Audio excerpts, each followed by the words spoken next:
ಕರ್ನಾಟಕ ರಾಜ್ಯ ರಸ್ತೆ ಸಾರಿಗೆಯ 4 ನಿಗಮಗಳ ನೌಕರ ಬಂಧುಗಳೇ, ಅದರಲ್ಲೂ ಮುಖ್ಯವಾಗಿ ಚಾಲಕ ಹಾಗೂ ನಿರ್ವಾಹಕರೇ, ಇತ್ತೀಚೆಗೆ ತಾವು ತಾಳ್ಮೆಯನ್ನ ಮೀರ್ತಿದ್ದೀರಿ.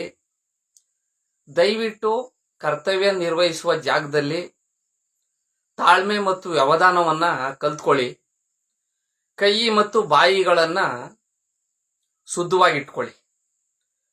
ಹೇಳಿ ಕೇಳಿ ಸಾರಿಗೆ ನಿಗಮಗಳ ಬಸ್ಸುಗಳಲ್ಲಿ ಓಡಾಡುವಂತ ಜನಗಳು, ಅಂದ್ರೆ ಪ್ರಯಾಣಿಕರು, ಬಡ ಮತ್ತು ಮಧ್ಯಮ ವರ್ಗದವರು.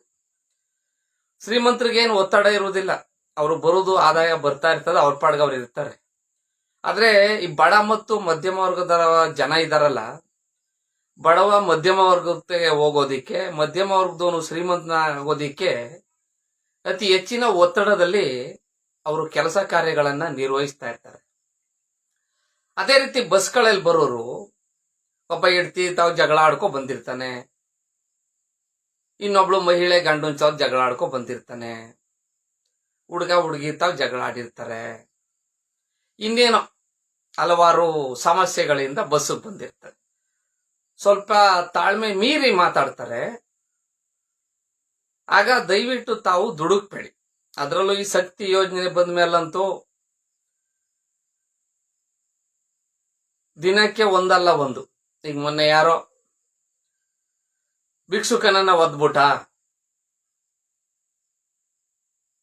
ನೆನ್ನೆ ಒದ್ದ, ಇವತ್ ಬೆಳಿಗ್ಗೆ ಅಮಾನತಾದ. ಯಾಕೆ ಅಂದ್ರೆ ಸಾರಿಗೆ ನಿಗಮಗಳು ಇಂದಿನ ವೈಭವದ ಸ್ಥಿತಿಗೆ ಮರುಕಳಿಸುವುದು ಒಂದೇ, ಒನಕೆ ಚಿಗುರು ಒಡೆಯುವುದು ಒಂದೇ. ಸಾರಿಗೆ ಸಂಸ್ಥೆಗಳಿಗೆ ತ್ರಿಮೂರ್ತಿಗಳನ್ನ, ಅಷ್ಟದಿಕ್ಪಾಲಕರನ್ನ, ತ್ರಿಮೂರ್ತಿಗಳನ್ನ ಕರ್ಕೊಬಂದು, ಬ್ರಹ್ಮ ವಿಷ್ಣು ಮಹೇಶ್ವರನ್ನ ಕರ್ಕೊಬಂದು ಸಾರಿಗೆ ಮಂತ್ರಿಗಳಾಗಿ, ವ್ಯವಸ್ಥಾಪಕ ನಿರ್ದೇಶಕರಾಗಿ, ಅಧ್ಯಕ್ಷರಾಗಿ ನೇಮಕ ಮಾಡಿ, ಅಷ್ಟದಿಕ್ಪಾಲಕರನ್ನ ಇನ್ನುಳಿದಂತ ಹುದ್ದೆಗಳಿಗೆ, 1ನೇ ದರ್ಜೆ ಹುದ್ದೆಗಳಿಗೆ ನೇಮಕ ಮಾಡಿದ್ರು ಸಹ ಹಳೆ ವೈಭವದ ದಿನಗಳಿಗೆ ಮರಳಿ ಬರುವಂತ ಸ್ಥಿತಿಯನ್ನ ಸಂಸ್ಥೆಗಳು ಮೀರೋಗಿವೆ. ಆದ್ರಿಂದ ದಯವಿಟ್ಟು ಇಲ್ಲೇನಾಗಿದೆ, ಸಂಸ್ಥೆಯಲ್ಲಿ 10 ರೂಪಾಯಿ ಕೊಡ್ಬೇಕಾದ್ರೂ 1 ಲಕ್ಷ ಜನ ಇರುವಂತ ಈ ಸಂಸ್ಥೆಯಲ್ಲಿ, 1 ಲಕ್ಷಕ್ಕೂ ಹೆಚ್ಚು ನೌಕರರಿರುವಂತ ಸಂಸ್ಥೆಯಲ್ಲಿ ಒಬ್ಬನಿಗೆ 10 ರೂಪಾಯಿ ಕೊಡ್ಬೇಕು ಅಂದ್ರೂ 10 ಲಕ್ಷ ರೂಪಾಯಿ ಲೆಕ್ಕ ಬರ್ತದೆ. ಸರ್ಕಾರದ ಬೇರೆ ಇಲಾಖೆ ನಿಗಮಗಳಲ್ಲಿ ನೋಡಿದ್ದೀರಿ, ಈಗ 7.5 ಲಕ್ಷ ಸರ್ಕಾರಿ ಹುದ್ದೆಗಳಿವೆ, ಅದ್ರಲ್ಲಿ 5.5 ಲಕ್ಷ ಇವೆ, 2 ಲಕ್ಷ ಖಾಲಿ ಇವೆ. ಇಷ್ಟು ಲಕ್ಷಾಂತರ ನೌಕರರಿರುವಂತ ಯಾವುದೇ ಸರ್ಕಾರದ ಇಲಾಖೆಗಳಾಗ್ಲಿ ನಿಗಮಗಳಾಗ್ಲಿ ಇಲ್ಲ. ಆದ್ರಿಂದ ಸರ್ಕಾರಕ್ಕೆ ಮತ್ತು ನಿಗಮಗಳಿಗೆ ಇಲ್ಲಿ ಒಂದು ಸೂಜಿ ಬಿದ್ದೋದ್ರೂ ಶಬ್ದ ಬರ್ತದೆ. ಅಂತ ಪರಿಸ್ಥಿತಿಯಲ್ಲಿ ಚಾಲಕರು ನಿರ್ವಾಹಕರು ಕರ್ತವ್ಯ ನಿರ್ವಹಿಸ್ತಾ ಇದ್ದೀರಿ. ದಯವಿಟ್ಟು ತಾಳ್ಮೆಯನ್ನ ಮೈಗೂಡಿಸ್ಕೊಳ್ಳಿ. ಅಳದು ತೂಗಿ ಸರ್ಕಾರದ ಮುಖಾಂತರ ಆಡಳಿತ ವರ್ಗ 12.5% ವೇತನ ಹೆಚ್ಚಳವನ್ನ ಏನೋ ಮಾಡಿದೆ. ಇದಿಷ್ಟೇನಾ ನನಗೊತ್ತಿಲ್ಲ. ಯಾಕೆಂದ್ರೆ ಸನ್ಮಾನ್ಯ ಗೌರವಾನ್ವಿತ ಕೂಟದ ಅಧ್ಯಕ್ಷರು ನೊಣವನಕೆರೆ ಅಜ್ಜಯ್ಯನವರ ಹತ್ರ ಹೋಗಿ 1/1/24ರಿಂದ ವೇತನ ಹೆಚ್ಚಳ ಆಗ್ಬೇಕು, 38 ತಿಂಗಳು ಹಿಂಬಾಕಿ ಬರಲೇಬೇಕು, ನೀವು ಮುಖ್ಯಮಂತ್ರಿಗಳಿಗೆ ಹೇಳಿ ಅಂತ ಹೇಳವ್ರೆ. ಅದೇನಾಯ್ತದೋ ಬಿಡ್ತದೋ ಅದನ್ನ ಕಾಲ ನಿರ್ಧರಿಸ್ತದೆ. ಅದ್ರ ಬಗ್ಗೆ ಮಾತನಾಡೋದು ಬೇಡ ಈ ಹಂತದಲ್ಲಿ. ಹಾಗಾಗಿ ದಯವಿಟ್ಟು ಅರ್ಥ ಮಾಡ್ಕೋಬೇಕು. ನಾನು ಹೇಳುವೆ, ಕೈ ಬಾಯಿ ಶುದ್ಧ ಇಟ್ಕೊಳ್ಳಿ. ಯಾಕೆಂದ್ರೆ ಇಲ್ಲಿ ಏನಾಗದೆ, ನಾನು ಹೇಳದ್ನಲ್ಲ, ಸಂಸ್ಥೆಯನ್ನ ಬೇರೆ ಬೇರೆ ಕಾರ್ಯಕ್ರಮಗಳ ಮೂಲಕ ಹೊಸ ಹೊಸ ಯೋಜನೆಗಳನ್ನ ಅಳವಡಿಸಿಕೊಳ್ಳುವುದ ಮೂಲಕ ಲಾಭಕ್ಕೆ ತರುವಂತ, ನಷ್ಟವನ್ನ ಕಡಿಮೆ ಮಾಡುವಂತ ಎಲ್ಲ ಅವಕಾಶಗಳು ಇಲ್ಲ, ಗೊತ್ತಾಗ್ತಾ ಇಲ್ಲ. ಎತ್ತಿಗೆ ಜನ ಬಂದ್ರೆ ಎಮ್ಮೆಗೆ ಬರ ಯಾಕೋ? ಇಷ್ಟು ಜನ ಪ್ರಯಾಣಿಕರು ಓಡಾಡ್ತಾ ಇರ್ತಾರೆ, ಒಬ್ಬರ ಮೇಲೆ ಚಾಲಕ ನಿರ್ವಾಹಕರು ಜಗಳ ಮಾಡ್ತಾರೆ ಅಂದ್ರೆ ಯಾಕೆ ಜಗಳ ಮಾಡಿದ್ರು? ಇನ್ ಬೇರೆ ಪ್ರಯಾಣಿಕರ ಜೊತೆ ಯಾಕೆ ಜಗಳ ಮಾಡ್ಲಿಲ್ಲ? ಇವ್ರ ಮೇಲೆ ಯಾಕೆ ಕೈ ಮಿಲಾಯಿಸುವ ಹಂತಕ್ಕೋಯ್ತು? ಅಂತವುಗಳನ್ನ ಪರಿಶೀಲಿಸುವ ವ್ಯವಧಾನ ಸಂಸ್ಥೆ ಅಧಿಕಾರಿ ವರ್ಗದವರು ಇಲ್ಲ, ಅವ್ರಿಗೂ ಇಲ್ಲ. ಹಾಗಾಗಿ ದಯವಿಟ್ಟು ತಾವು ಎಚ್ಚರಿಕೆಯಿಂದ ಕರ್ತವ್ಯ ಮಾಡಿ. ಇಲ್ದರೆ ಅಮಾನತ್ ಆಯ್ತದೆ ಅನ್ಕೊಳ್ಳಿ, 1 ವರ್ಷದ್ದು ಗ್ರಾಜ್ಯುಟಿ ಹೋಯ್ತದೆ, 1 ತಿಂಗಳು ಅರ್ಧ ಸಂಬಳ ಬರ್ತದೆ, 1-2 ವಾರ್ಷಿಕ ವೇತನ ಬಡ್ತಿಗಳು ಹೋದ್ರೆ ತಾವು 5 ನಿಮಿಷಗಳಲ್ಲಿ ಕಳೆದುಕೊಳ್ಳುವಂತ ತಾಳ್ಮೆ ಮತ್ತು ವ್ಯವಧಾನಗಳಿಗೆ ನಿಮ್ಮ ಸೇವಾವಧಿಯಲ್ಲಿ 5 ಲಕ್ಷ ರೂಪಾಯಿಗಳನ್ನ ಕನಿಷ್ಠ ಕಳೆದುಕೊಳ್ಬೇಕಾಗ್ತದೆ. ಜೊತೆಗೆ ಸಾರ್ವಜನಿಕ ದೂರುಗಳು ಹೆಚ್ಚಾದರೆ ಆ ದೂರುಗಳ ಹಿನ್ನೆಲೆಯಲ್ಲೇ ನಿಮ್ಮನ್ನ ಶಿಸ್ತು ಕ್ರಮದ ಹಿನ್ನೆಲೆಯಲ್ಲಿ ವಜಾ ಮಾಡುವಂತ ಅವಕಾಶಗಳು ಸಹ ಸಂಸ್ಥೆಯಲ್ಲಿ ಇವೆ. ಹಾಗಾಗಿ ದಯವಿಟ್ಟು ತಾಳ್ಮೆಯಿಂದ ಕರ್ತವ್ಯ ಮಾಡಿ.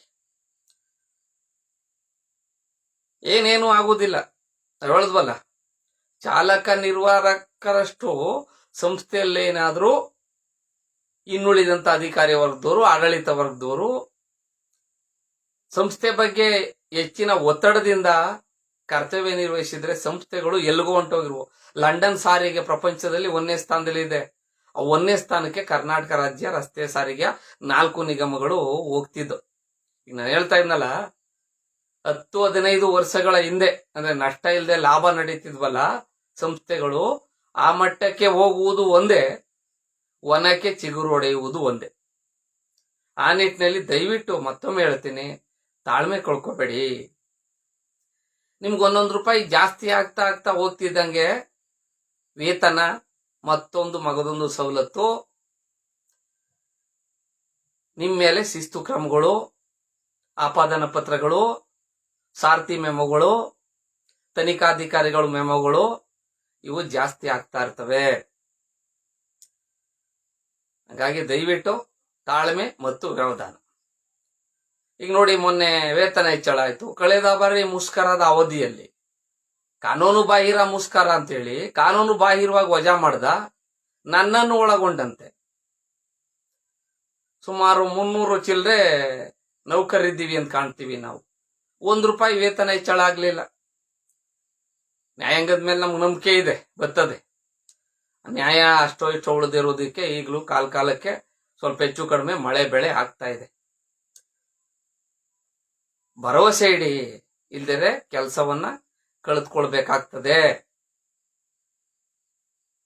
ಈಗಾಗಲೇ ನೋಡಿದಿರಿ, ಸಂಸ್ಥೆ ಮೇಲೆ ನೌಕರರಿಗೆ ಜಿಗುಪ್ಸೆ ಬಂದ್ಬಿಟ್ಟಿದ್ವಿ. ಯಾವ ರೀತಿ ಜಿಗುಪ್ಸೆ ಅಂದ್ರೆ, ಸಮವಸ್ತ್ರವನ್ನ ಧರಿಸ್ತಾ ಇದ್ರೆ ಕರ್ತವ್ಯಕ್ಕೆ ಹೋಗುವಾಗ ಎಲ್ಲೋ ಮಿಲಿಟರಿ ಡ್ರೆಸ್ ಹಾಕಿ ಹೋಯ್ತಾ ಇದ್ದಾವೇನೋ, ಯಾವ್ದೋ ಚೀನಾ ಪಾಕಿಸ್ತಾನ ಗಡಿಗೆ ಹೋಯ್ತಾ ಇದ್ದಾವೇನೋ, ಯಾರು ಹೊಡೆದಾಕ್ಬಿಟ್ಟಾರು ನಮ್ಮ ಉಗ್ರಗಾಮಿಗಳು ಅನ್ನುವಂತ ಭಾವನೆ ಬರ್ತದೆ. ಕರ್ತವ್ಯ ಮುಗಿಸಿ ಸಮವಸ್ತ್ರವನ್ನ ಕಳಚಿ ಮನೆಗೆ ಬರೋಕ್ ರೆಡಿ ಆದಾಗ, ಹಬ್ಬ ಯಾರೋ ಚೀನಾ ಪಾಕಿಸ್ತಾನದಲ್ಲಿ ನಮ್ಮನ್ನ ಹೊಡೆದು ಬಿಸಾಕ್ಲಿಲ್ಲ, ಬದುಕ್ ಬಂದೀವಿ ಅನಿಸ್ತದೆ. ಜೊತೆಗೆ ಇನ್ನೊಂದು ಹೇಳ್ತೀನಿ, 10-15-20 ವರ್ಷಗಳ ಹಿಂದೆ ಕರ್ತವ್ಯಕ್ಕೆ ಹೋಗ್ಬೇಕು ಅನ್ಸುದು ಬೆಳಗ್ಗೆ ಆದ್ರೆ. ಈಗೇನಾಗ್ತಾ ಇದೆ, ಅಯ್ಯೋ ಕರ್ತವ್ಯಕ್ಕೆ ಹೋಗ್ಬೇಕಲ್ಲಪ್ಪ ಅನ್ನುವಂತ ವಾತಾವರಣದಲ್ಲಿ ಸಂಸ್ಥೆಯ ನೌಕರರು, ಅದರಲ್ಲೂ ಚಾಲಕ ನಿರ್ವಾಹಕರು ಕರ್ತವ್ಯ ನಿರ್ವಹಿಸ್ತಾ ಇದ್ದೀರಿ. ಇವುಗಳೆಲ್ಲವನ್ನ ಗಣನೆಗೆ ತೆಗೆದುಕೊಂಡು ದಯವಿಟ್ಟು ತಾಳ್ಮೆಯಿಂದ ಕರ್ತವ್ಯ ಮಾಡಿ. ಏನೇನು ಆಗುದಿಲ್ಲ, ನೀವು ರಿಸಿಕ್ ತಕೊಂಡು ಒಂಗ್ಲೋ ಅನ್ಕೊಂಡು ಕರ್ತವ್ಯ ಮಾಡಿದ್ರೆ ಏನೂ ಆಗುದಿಲ್ಲ. ಏನಾಗ್ಬೋದು, ರಿಸಿಕ್ ತಕೊಂಡು ಡ್ಯೂಟಿ ಮಾಡಿದ್ರೆ ನಷ್ಟದ ಪ್ರಮಾಣವನ್ನ ಕಡಿಮೆ ಮಾಡ್ಬಿಡ್ತೀರಾ? 1000 ಕೋಟಿ ನಷ್ಟದಲ್ಲಿರುವಂತ ಸಂಸ್ಥೆಗಳನ್ನ ಏನೂ ಆಗಲ್ಲ. ಹಾಗಾಗಿ ದಯವಿಟ್ಟು ತಾಳ್ಮೆಯಿಂದ ಕರ್ತವ್ಯ ನಿರ್ವಹಿಸಿ ಅಂತ ಹೇಳ್ತಾ ನನ್ನ ಈ ಸಾಮಾಜಿಕ ಜಾಲತಾಣದ ವಿಡಿಯೋಗೆ ಪೂರ್ಣ ವಿರಾಮವನ್ನು ಹಾಕ್ತಾ ಇದ್ದೀನಿ. ಭಗವಂತ ಎಲ್ಲರಿಗೂ ಒಳ್ಳೇದ್ ಮಾಡ್ಲಿ. ಖಂಡಿತ ನಮಗೂ ಸರ್ಕಾರದ ಬೇರೆ ಇಲಾಖೆ ನಿಗಮಗಳ ನೌಕರರು ಯಾವ ರೀತಿ ನಗುಮುಖದಿಂದ ಕರ್ತವ್ಯ ನಿರ್ವಹಿಸ್ತಾರೋ, ಯಾವುದೇ ಒತ್ತಡಗಳಿಲ್ಲದೆ ಕರ್ತವ್ಯ ನಿರ್ವಹಿಸ್ತಾರೋ, ಅಂತ ವಾತಾವರಣ ಕಷ್ಟಪಟ್ಟು ದುಡಿಯುವ ನಿಮಗೂ ಸಹ ಒಂದಲ್ಲ ಒಂದ್ ದಿನ ಬರ್ತದೆ.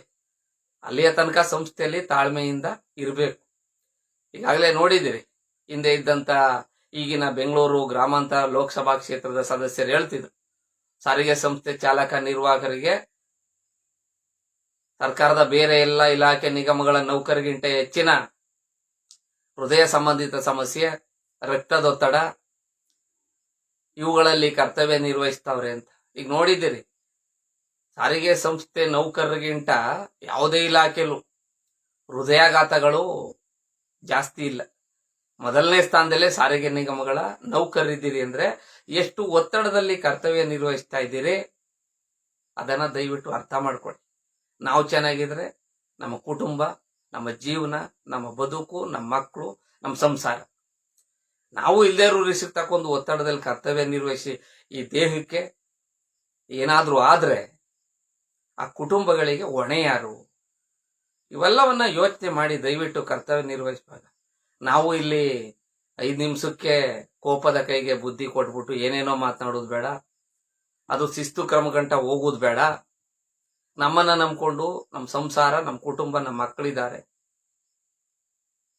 ಅನ್ನೋ ನಿಟ್ಟಿನಲ್ಲಿ ದಯವಿಟ್ಟು ಕರ್ತವ್ಯ ನಿರ್ವಹಿಸಿ ಅಂತ ಹೇಳ್ತಾ ನನ್ನ ಮಾತಿಗೆ ಪೂರ್ಣ ವಿರಾಮ ಆಗ್ತಾ ಇದ್ದೀನಿ. ಎಲ್ಲರಿಗೂ ಒಳ್ಳೇದಾಗ್ಲಿ. ಜೈ ಹಿಂದ್, ಜೈ ಕರ್ನಾಟಕ, ಮತ್ತೆ ಶುಭ ದಿನ.